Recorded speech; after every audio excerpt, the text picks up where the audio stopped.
Hi, this is Eli Kranzberg, and welcome to this series where we're going to take a look at the NoiseAsh Need Preamp and EQ collection.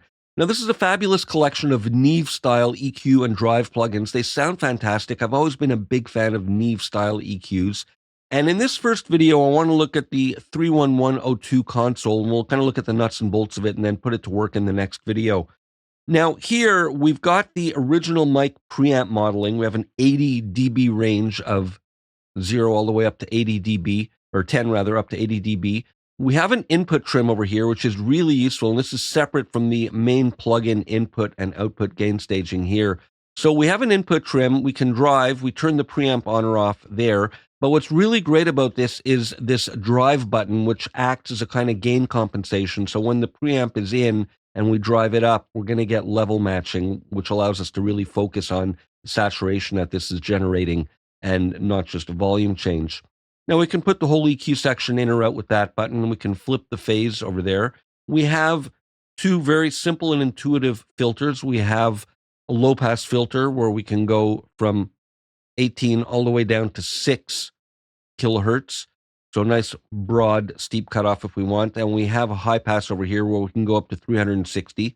And then we have an expanded EQ section. The original 3-band EQ is augmented here with an extra mid-band so that we have 4 bands of the Neve 31102 style EQ, which makes it a lot more usable to have those 2 ranges.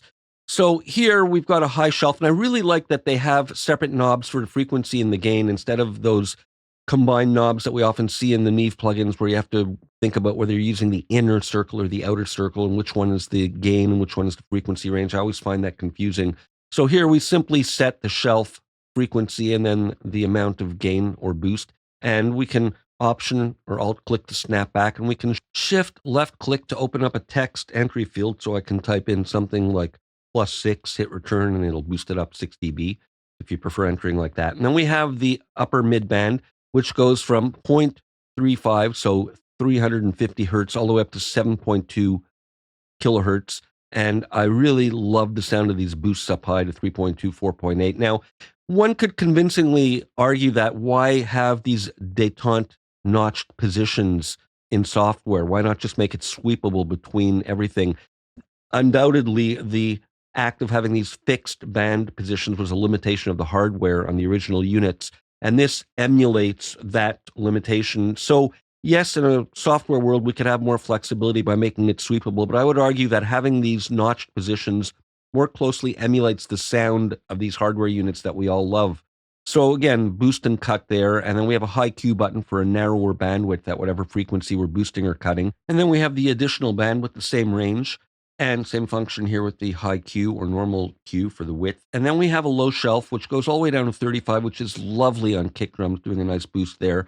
35, 60, 110, and 220 defaults. So here we can link the 2 faders, or unlink them, and have them operate like that. And we have different modes here. We have stereo mode where we can operate on the left or the right or mono, but we can also work in mid-side, and this is a nice enhancement that NoiseAsh has added. And when we click there, we get mid EQ and side. So for example, there's the mid band. Maybe I want to cut there, and maybe this one I want to boost there. So you can set separately for the mids and sides, and then use this to balance between the two. And we can add a little bit of 57 hertz alias hum and hiss down low if you would like that kind of analog noise. I'm not personally a fan of it, but you can do that. And if you revert to stereo mode, of course, the mid-side balance knob is missing.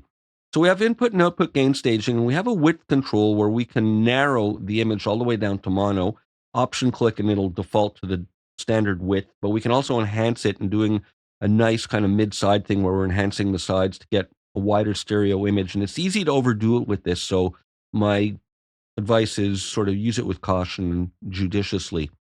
Now we have some management settings up here. Under settings, we can resize the GUI to prefix sizes like that, or I can also just grab at the bottom and grab the resize handles and resize like that. And I'll just go back here and just snap it back to 100. We can optionally enable OpenGL graphics processing if you have an older style graphics card, and your ballistics will be more accurate with the audio if needed. And NoiseAsh also provides oversampling, so there's some really nice anti-aliasing in their algorithm for the cleanest possible sound, and that's on. And we have optional tool tips where you hover your mouse over and you'll get a readout over here that you can turn on or off. We can check for updates, and I have the latest version. We can access the manual, check your license info, and the version that you're using there. Now, we've got a preset browser where presets are organized into banks and categories, and each column has its own add, rename, and delete button. So here, for example, I can add if I want a new bank, and then these are the different categories, and I can add there, and I can create or rename a new category, and I can delete one that I've created. And then we have the actual presets, where again, we can add a preset, a new name, and delete it if we want. And we can favorite them.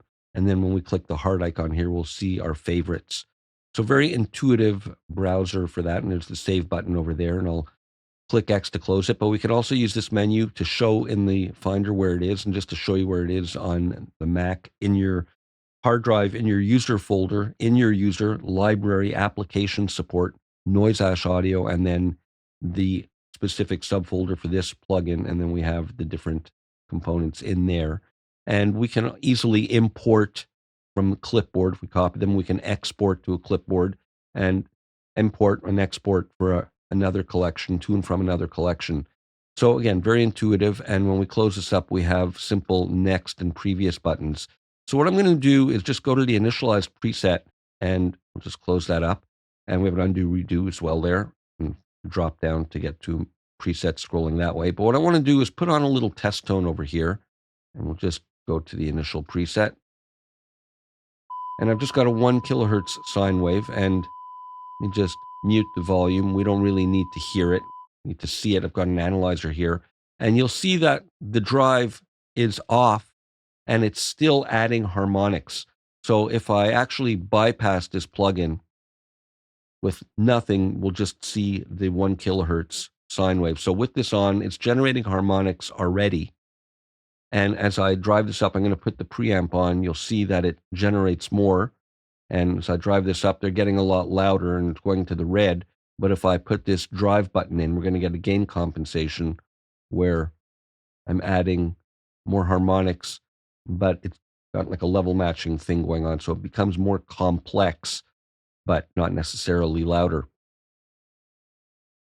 And that's with drive off. We even get a bump at the bottom. So good to leave it on if you want to do some controlled kind of gain staging when you're adding drive. And then we have the input trim here, which I can use to attenuate. So that's the big picture on how this plugin works, and we'll listen to it in action in the next video.